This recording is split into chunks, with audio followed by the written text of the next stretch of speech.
공독해 드리겠습니다. 예수를 잡아 끌고 대제사장의 집으로 들어갈새 베드로가 멀찍이 따라가니라.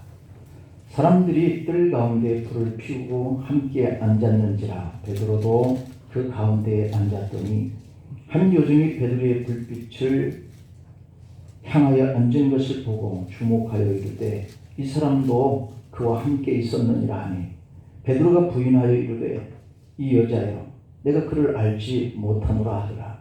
조금 후에 다른 사람이 보고 이르되 너도 그 도단이라 하거늘 베드로가 이르되 이 사람아 나는 아니로라 하더라. 한 시간쯤 있다가 또 한 사람이 장담하여 이르되 이는 갈릴리 사람이니 참으로 그와 함께 있었느니라. 베드로가 이르되 이 사람아 나는 네가 한 말을 알지 못하노라 하고 아직 말하고 있을 때에 닭이 울더라. 주께서 돌이켜 베드로를 보시니 베드로가 주의 말씀 곧 오늘 닭 울기 전에 네가 3번 나를 부인하리라 하심이 생각나서 밖에 나가서 심히 통곡하니라. 아멘. 예수님의 시서라고 하는 의미로 같이 말씀을 통해서 얘기를 나누겠습니다. 우리 찬양으로 하나님께 영광을 드리는 시간입니다.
감사합니다.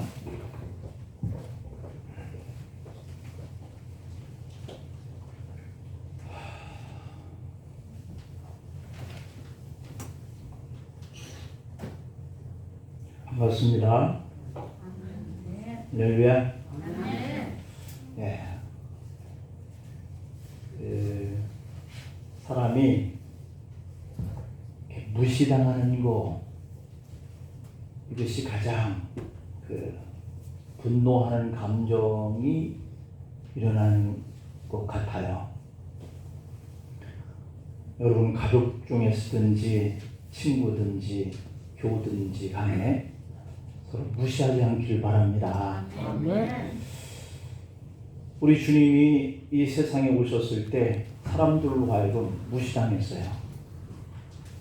사람들은 하나님이신 그 아들 예수 그리스도가 이 땅에 사람들을 대신해서 십자가에 못 박혀 죽으시고 구원하기 위해서 오셨지만 그 하나님을 사람들이 무시하여서 십자가에 못 박아버리고 말아요. 그러나 우리 주님은 그 무시당함의 분노를 폭발하지 않습니다. 오히려 용서합니다. 저가 알지 못하고 한 짓이라고. 근데 사람은 그렇지 못합니다. 강원도의 불이 그렇게 축구장 15,000개 이상의 헥타르를 다 태우고 있는 이런 장면이 TV로 방영이 되면서 정말 우리의 마음이 너무 안타깝고 어떡하나 이러면서 뉴스를 보게 됐는데요. 이웃 동네의 사람들이 자신을 무시한다고 토스카로 불을 지르는 이런 장면이 목격돼서 검거가 되었습니다. 한 사람의 무시하는 그것이 분노로 폭발하면 이런 엄청난 재앙을 우리가 당하는 것을 볼 수 있고, 푸틴이 세상에서 지금 세계에서 무시당하고 있습니다. 그 분풀이를 어떻게 하려는지 핵을 만지작거리고 있다고 그러니까 사람들이 그의 분노, 화 이것을 통해서 어떠한 재앙을 만나는지 알지 못하는 시대에 우리가 살고 있고, 또 김정은이는 오늘 또 이렇게 미사일을 발사하면서 자기를 알아달라고, 인정해달라고 그렇게 세계에게, 우리나라에게, 미국에게 자기 의사를 표현을 하고 있는 거죠. 한 지도자가 그러면 이런 큰 재앙이 일어나 한 가정 안에서도 부부가 서로를 무시하면 살인이 일어납니다. 형제간에도 그렇고. 그래서 우리가 아무것도 아닌 거예요. 우리라고 하는 이 존재가 그렇게 크지 않습니다. 그래서 상대방을 무시하는 도구로 우리가 사용하면 안 돼요. 그래서 오늘 그러한 시선, 주님과 마주치는 이 베드로의 이 시선, 우리도 주님과 늘 맞닥뜨리는 이 시선을 가지고 오늘 또 우리가 살아가고 있는 것이죠. 여러분, 우리는 마음의 사랑과 화평함을 가지고 사십시다. 베드로는 한 사람의 평범한 어부였습니다. 그런 그가 예수님을 만나 다른 삶을 살게 된 것이죠. 그는 주님께 부름을 받고 열정적인 그의 성격 때문인지 다른 제자들보다 앞장서서 주님을 따랐고 다른 제자들을 따르게 했습니다. 베드로는 모든 일에 자신만만한 거죠. 베드로는 누가 봐도 남자답고 의리가 있는 그런 사람처럼 이렇게 행동했죠. 그는 한 번 한다라고 하면 목숨을 걸고서라도 어떤 행동이든지 하는 사람이었는데요. 오늘 본문에 예수님을 가장 사랑한다고 고백한 이 베드로가 등장합니다. 그는 마태복음 16장 16절 말씀을 보면 주는 그리스도시요 살아계신 하나님의 아들이십니다 라고 고백을 했어요. 그렇게 고백한 사람입니다.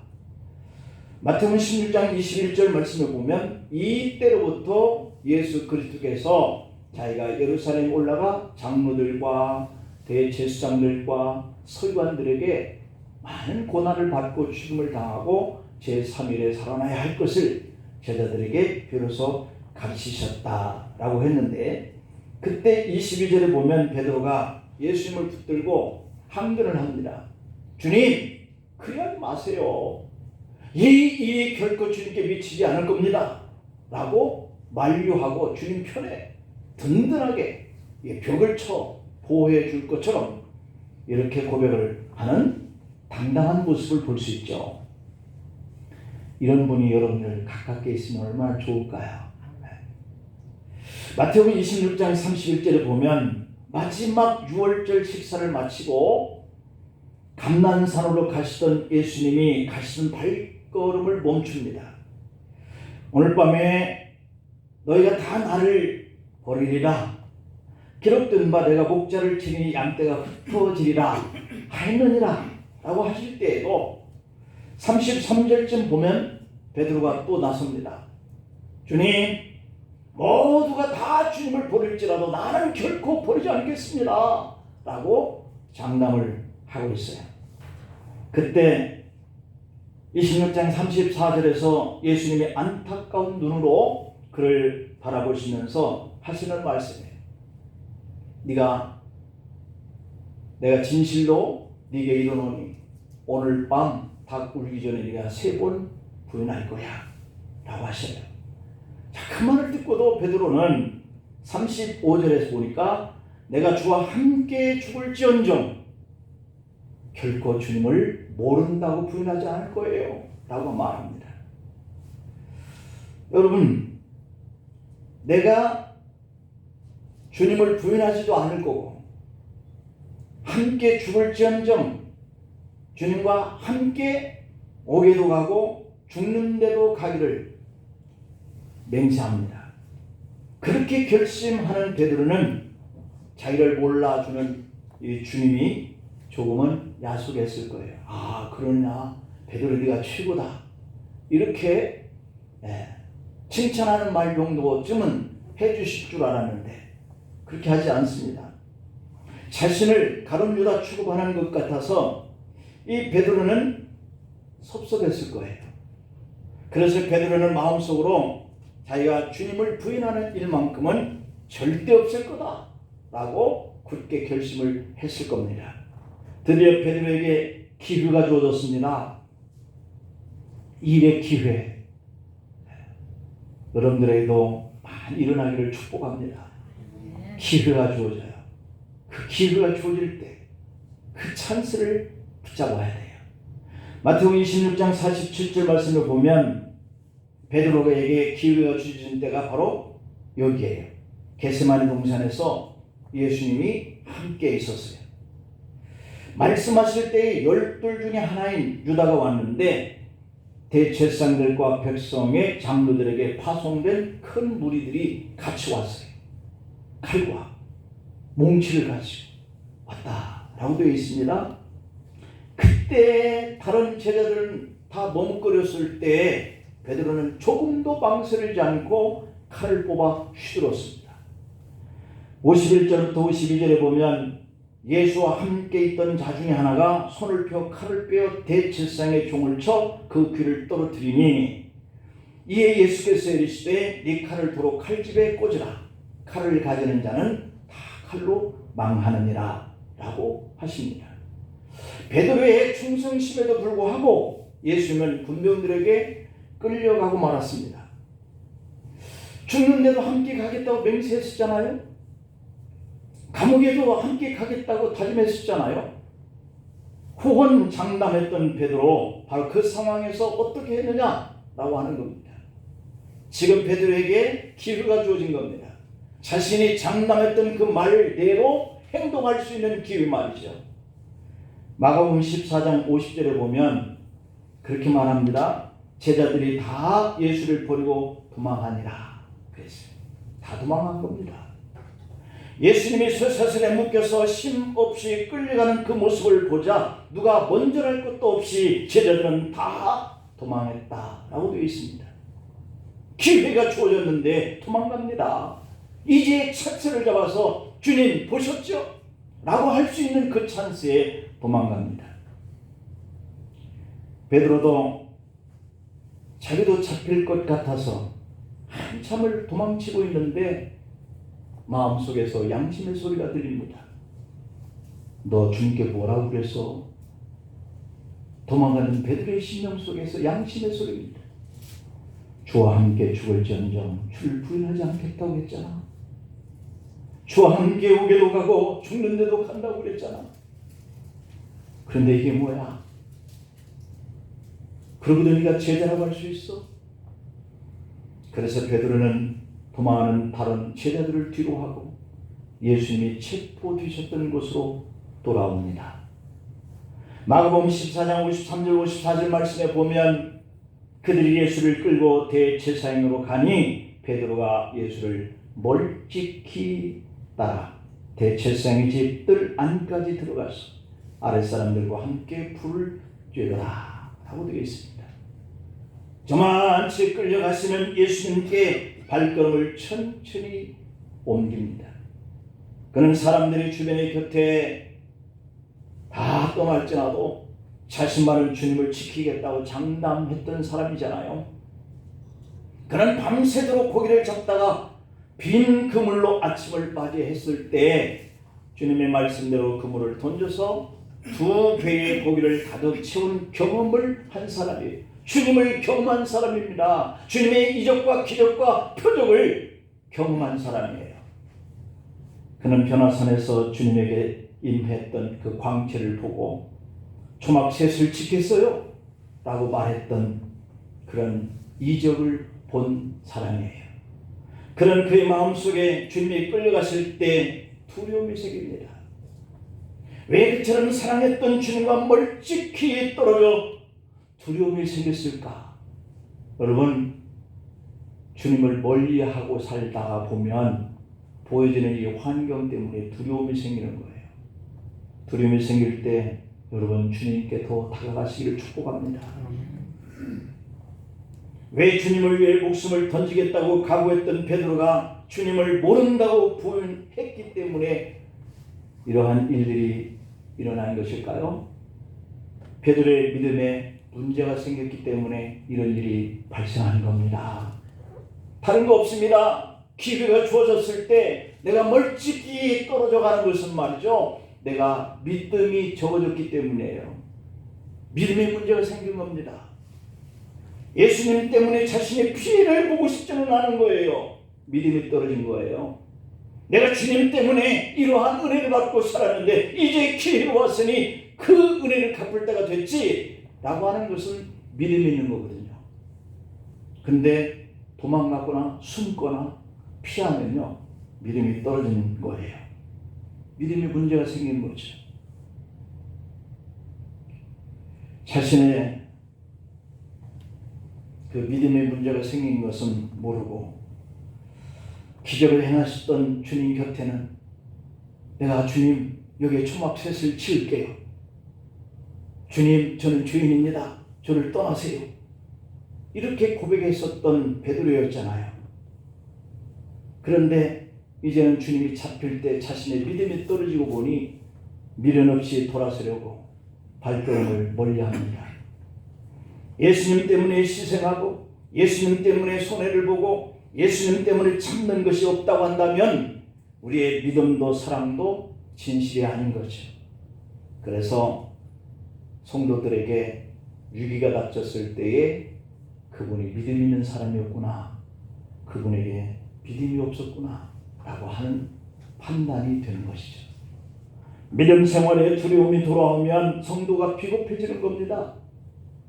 예수님을 믿는 신앙생활에 손해본다는 마음이 밀려들면 주님께로부터 멀찍이 거리를 두고 가게 되어지는 겁니다. 왜냐하면 교회 나오면 부담이 되니까, 왜냐하면 주님께 열정을 바치는 손해볼 것 같으니까 거리를 둡니다. 교회와 주님과. 대목만 되면 거리를 두고, 돈을 좀 벌게 되면 거리를 두고, 높은 자리에 올라가면 예수님과 교회와 목사와 성도와 거리를 둡니다. 주님과 적당한 거리를 두는 것은 바람직한 신앙이 아니지. 신앙생활은 운전이 아닙니다. 예수님과 꼭 붙어 있어야 하고 교회와 멀어지면 안 되는 거죠. 요한복음 15장 5절 말씀에 보면 나는 포도나무요 너희는 가지다. 그가 내 안에 내가 그 안에 거하면 열매를 많이 맺는다. 나를 떠나서는 너희가 아무것도 할 수 없다 라고 말씀합니다. 요한복음 15장 7절 8절에 보면 너희가 내 안에 거하고 내 말이 너 안에 거하면 네가 무엇이든 내게 원해라. 그리하면 다 이루어줄게 라고 말씀합니다. 너희가 열매를 많이 맺으면 내 아버지께 영광을 받으실 것이요 너희는 비로소 내 제자가 될 거야 라고 말씀합니다. 우리는 주님의 제자인 줄 믿습니다. 기회가 있을 적에 우리는 그 기회를 붙들어야 합니다. 우리의 믿음이 떨어지면 주님과 거리를 멀찍이 따라가게 되는 겁니다. 하나님 아버지께서 인정하시는 주님의 제자가 되는 길은 주님 안에 머무는 거예요. 주님과 교회의 거리를 두는 것은 열매 없는 생활이 되는 것이죠. 베드로는 예수님을 따라 갔지만 거리를 두고 자신을 숨깁니다. 자신이 예수님의 제자인 것을 숨기고 예수님으로부터 멀찍이 떨어져 불을 쬐고 있는 겁니다. 예수님의 제자라고 하는 이 신분도 숨겼고 하인들과 앉아 있습니다. 최초의 인간, 그가 범죄한 후에 어떻게 했는지 우리는 잘 알죠. 하나님을 피하고 그리고 숨었습니다. 똑같은 거예요. 내가 하나님 앞에 향하는 이 믿음이 약해지면 주님을 멀리 떠나고 숨습니다. 창세기 3장 7절 8절에 보면 이에 그들의 눈이 밝아져 자기들이 벗은 줄을 알고 무화과나무 잎을 엮어 치마로 삼았더라. 그들이 그날 바람이 불 때 동산에 거니시는 여호와 하나님의 소리를 듣고 아담과 그의 아내가 여호와의 하나님 낯을 피하여 동산 나무 사이에 숨은지라. 무화과 잎으로 벗은 자신을 감추었습니다. 그리고 베드로도 역시 예수님의 제자라고 하는 이 신분을 감춥니다. 숨기는 것, 그것은 곧 주인에게 서게 되어지는 현상의 모습이죠. 어떤 환경 앞에서도 예수님을 향한 믿음을 드러내시기를 축복합니다. 혹시라도 다른 사람들이 내가 교회 다니고 예수 믿는 사람인 것을 알아볼까 싶어 두려워하신 적이 있습니까?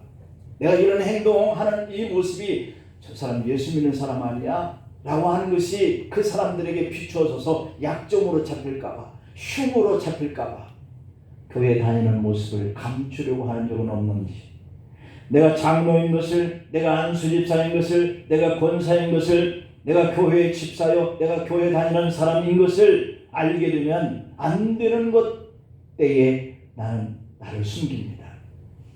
최초의 인간 아담과 하와가 범죄한 후에 어땠나요? 하나님을 피했다고 그랬잖아요. 자신을 숨겼다고 그랬잖아요. 그런데 오늘 본문 55절에 보니까 베드로도 하인들과 함께 앉았습니다. 오늘 55절, 56절을 보면 사람들이 뜰 가운데 불을 피우고 함께 앉았다 그랬어요. 베드로도 그 가운데 앉았다. 한 여종이 베드로의 불빛을 향해 앉은 것을 주목하여 보고 너도 그 사람과 함께 있었던 사람 아니야? 라고 물었어요. 58절에 보니까 조금 후에 다른 사람도 그를 보고 너도 그 도당이지? 라고 물었습니다. 근데 베드로는 아니야, 나는 아니야 라고 얘기를 합니다. 사실 베드로는 예수님 곁에 있어야 되죠. 그런데 주님과 동행하던 이 베드로가 주를 위해서라고 하면 죽기를 각오했던 이 베드로가 지금은 아니라고 합니다. 아니야, 나는 아니야. 그리고 멀찍이서 불을 쬐고 있습니다. 함께 해서는 안 될 사람들과 함께 있어요.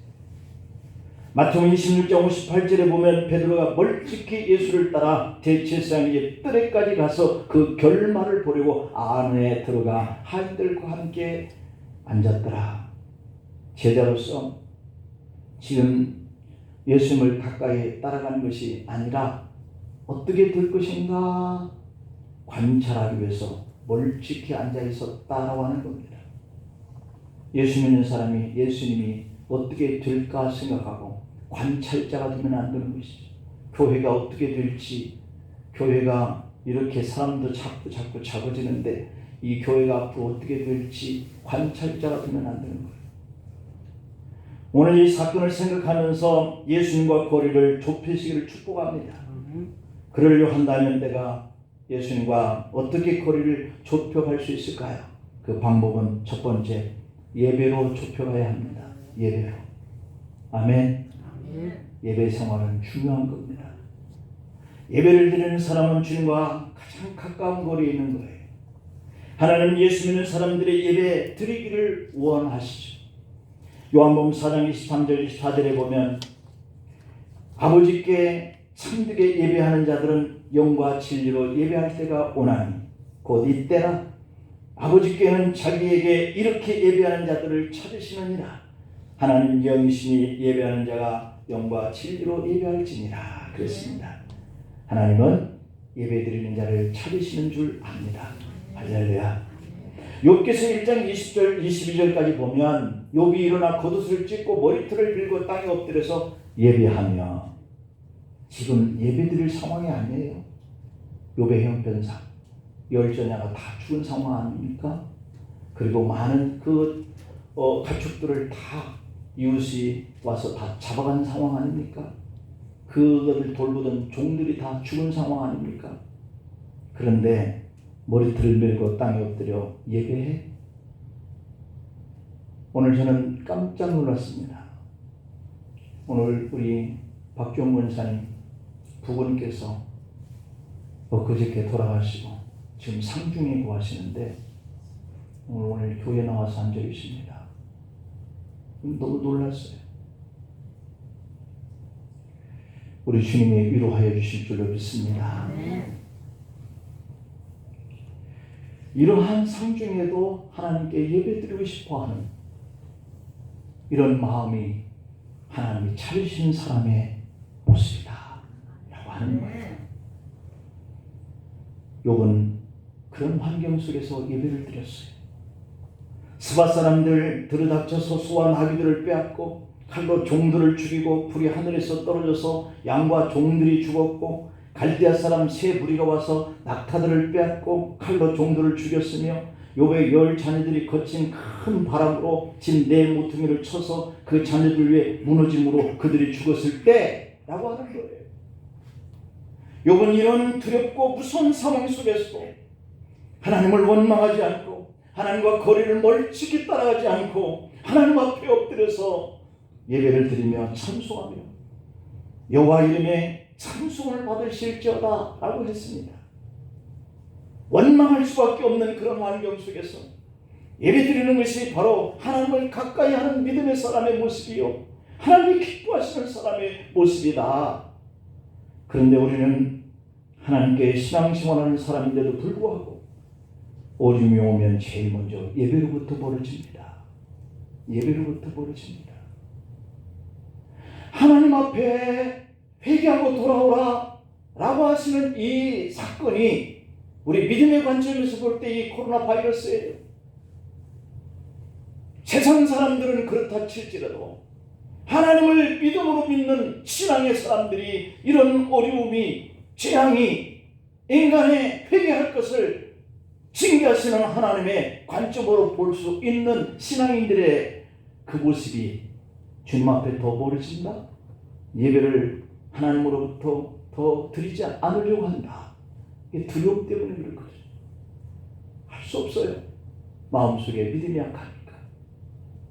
그래서 안타깝고 아쉬운 것이 이럴 때일수록 우리 장로님 기도하신 것처럼 주님 앞에 더 나와서 예배를 드리고 그렇게 가깝게 주님을 찾으려고 해야 하는데, 그래서 바울은 히브리서 10장 25절에서 이렇게 말씀해요.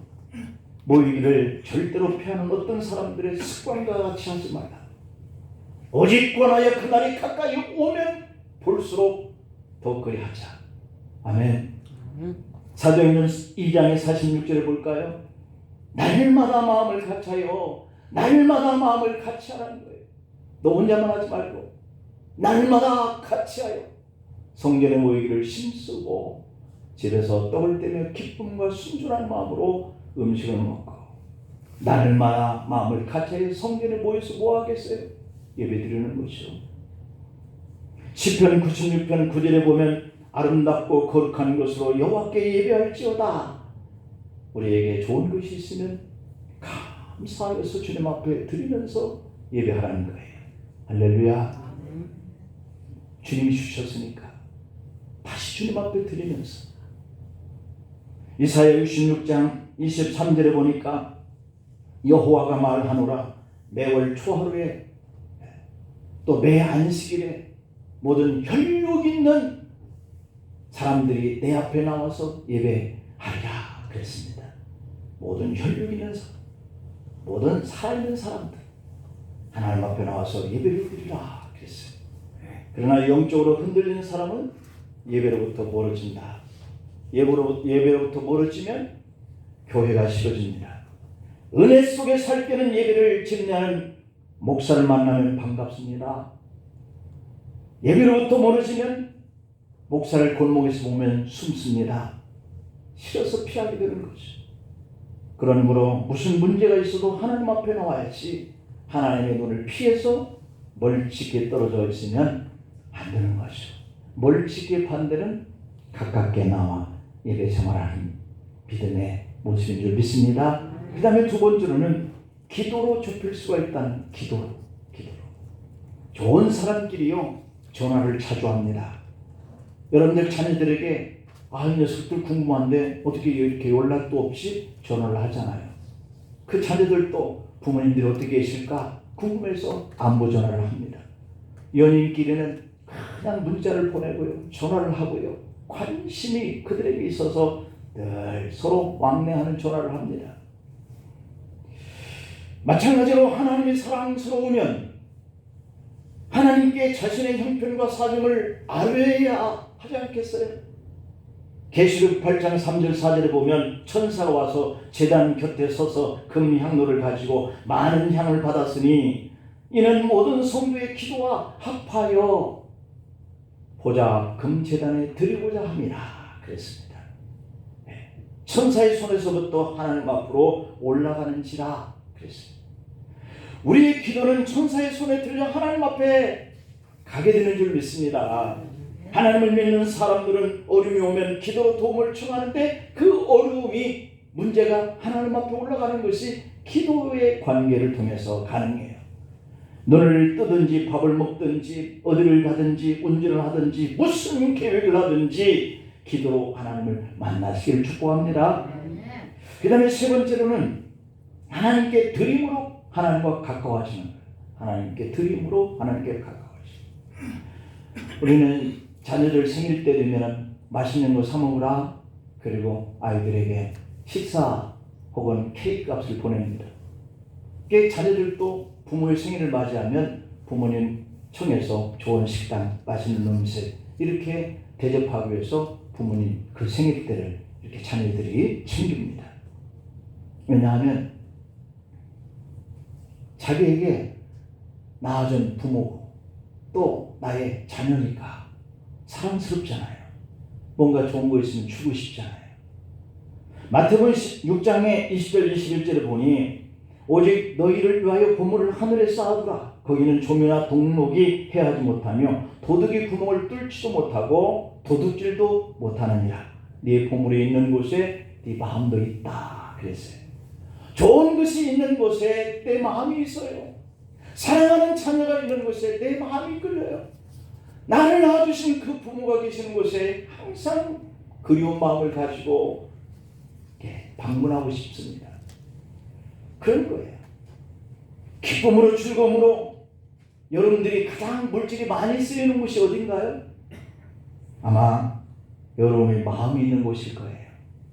여러분이 예물 드린 마음이 하나님과의 거리를 좁혀지는 한 가지 그 방법이 있다라고 하는 사실이죠. 그래서 여러분들에게 하나님 축복해 주셨다 생각하면 하나님과 가까워지는 일에 쓰시기를 축복합니다. 마지막으로 선행으로 하나님과 거리를 좁혀가야 된다. 마태복음 5장 16절에 보면 너희 착한 행실을 보고 하나님께 영광을 돌리라 그랬어요. 그런데 세상에는 우리가 예수님으로부터 멀어지고 싶게 하는 일들이 끊임없이 반복합니다. 기독교 역사를 보면 교회가 끊임없이 세상에서 받는 핍박과 환란이 있어요. 최근에 교회 안에서 코로나 확진자가 좀 뜸하기는 합니다만 그러나 지금 세상적으로는 20만 명의 확진자가 발생하고 있으니까 참 두려운 일입니다. 지금도 계속해서 확진자가 나오고 있고요. 교회뿐만이 아니라 매스컴에서는 모든 곳에서 나오기 때문에 이제 추적도 할 수 없는 상태에 이르렀습니다. 그런데 사람들은 교회 안에서 집단 발병이 나기만 하면 온갖 매스컴이고 사람들이 입에서 교회 합니다. 사실 가족 간에도 일어나고 직장 안에서도 일어나고 병원 안에서도 일어나고 요양 안에서도 일어나고 학교에서도 일어나고 학원다 콜센터 마트 할 것 없이 목욕탕 도서관 할 것 없이 일어나고 있죠. 그런데 그런 것은 어쩔 수 없이 일어났다 생각합니다. 근데 왜 교회만큼은 어쩔 수 없다고 생각하지 않을까요? 왜 하나님을 예배하는 교회는 안 되는 것이라 할까요? 왜 그분들 머릿속에는 그래서는 안 된다는 생각이 박혀 있을까요? 그들은 지구상에서 기독교라고 하는 것은 사라졌으면 좋겠다고 댓글을 올립니다. 그냥 교회와 성도이기 때문에 비난의 대상이라는 거죠. 하지만 여러분 생각해보면 교회가 칭찬받았던 시기는 없었다는 거예요. 그러니 지금도 마찬가지려니 생각해야 합니다. 왜냐하면 교회가 세상 사람들에게 칭찬받는 것은 마귀가 싫어하기 때문이에요. 역대상 21장 1절에 보면 사탄이 일어나 이스라엘을 대적하고 다윗을 충동했다라고 되어 있거든요. 이스라엘은 하나님의 택한 백성인데 다윗은 한 개인의 신앙인이잖아요. 사탄은 이렇게 택한 백성들과 교회를 한 개인에게 공격함으로 인해서 그들이 교회를 공격하고 신앙인을 공격해요. 욥기서 1장 9절에 보면 사탄이 여호와께 이르되 욥이 어찌 까닭 없이 하나님을 경외하겠습니까? 라고 하나님 앞에 항변하는 이 사단의 모습을 볼 수 있죠. 욥기서 1장 10절에서는 주께서 그와 그의 집과 그의 모든 소유를 울타리로 두르심 때문에 아니겠는지요? 라고 이렇게 그러면서 주께서 그의 손으로 하는 바를 복되게 하셨기 때문이죠. 그의 소유물이 땅에 넘치게 하셨기 때문이죠. 라고 항변을 합니다. 결국 욥의 축복을 다 빼앗겠다는 이 사탄의 공격인 것이죠. 여러분 이 사탄은 믿음의 사람들, 교회들을 있는 것들을 빼앗고 자신의 부하로 굴복시키기를 지금도 원하고 있기 때문에 세상 사람들의 입을 통해서 교회에 대한 좋은 이야기가 회자되지 못하는 거예요. 우리가 하나님 마음에 합한 삶을 살려고 애쓰면 꼭 우리의 그 마음과 믿음을 잡아 흔드는 사건들이 발생해요. 주변에 사랑했던 사람이 배신하고 믿었던 사람이 내 눈에 눈물을 쏟게 만들어요. 사랑하는 가족과 직장 동료와 주위에서 이상한 말이 돌게 만들어요.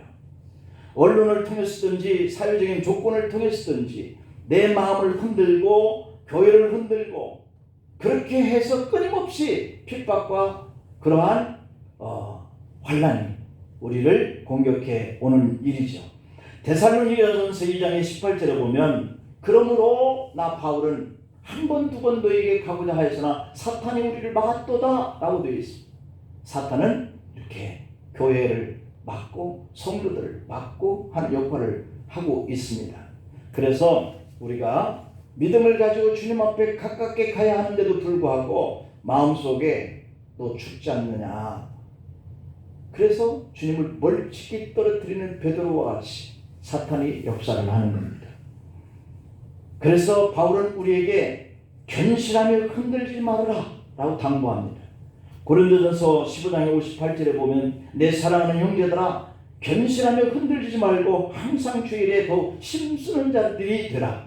이는 너희 수고가 주 안에서 헛되지 않게 되는 날이 올 거야 라고 당부합니다. 흔들리는 환경을 만날 때마다 더욱더 주님과 교회에 거리를 두지 않기를 축복합니다. 베드로가 예수님과 멀찍이 앉았을 때 예수님과 한패라고 생각하고 다가선 사람들에게 오늘 57절 58절에서 이렇게 말해요. 내가 그를 알지 못하노라. 그를 알지 못하노라. 나는 아니로라. 60절에서 나는 모른다 라고 말하고 있습니다. 제자였던 베드로, 기둥같이 여겼던 베드로가 어느 날 갑자기 주님과 멀찍이 떨어지더니 알지 못한다고, 모른다고 그렇게 하는 사람이 되어버립니다. 그때 닭이 옵니다. 61절에 보니까 3번씩 모른다고 한 베드로를 예수님이 바라보십니다. 베드로가 예수님이 보는 눈과 마주칠 때 그는 통곡하면서 울었습니다. 여러분, 예수님이 베드로를 어떤 눈으로 보셨을까요? 여러분들이 주님을 멀찍이 해서 우리 믿음이 떨어졌을 때 주님은 여러분들을 어떤 눈으로 보고 계실까요? 우리의 삶의 현장 속에서 주님을 모른다고, 주님을 모르는 사람처럼 멀찍이 살면, 주님을 외면하면 주님이 우리를 어떤 눈으로 보실까요? 기도하겠습니다. 아버지, 베드로의 통곡은 예수님을 향한 마음이요, 말씀을 통한 깨우침이요, 자신을 돌아보는 눈물이었을 것으로 생각됩니다. 가슴 아픈 눈으로, 슬픈 눈으로, 안타까운 눈으로 제자 베드로를 바라봤던 주님의 그 시선은 오늘 우리를 향하신 안타까운 시선이요, 슬픈 시선이요, 가슴 아픈 시선은 아닐까. 오늘 다시 한번 사순절 첫 번째 주일을 맞이해 생각하는 저희를 주님께서 기억하시고 다시 한번 우리의 믿음을 회복시켜서 주님을 아주 가깝게 예배로, 기도로, 생활의 환경으로 좋은 것을 구별해서 주님께 함께하는 마음으로 살아가게 하옵소서. 예수님의 이름으로 기도하옵나이다. 아멘. 찬송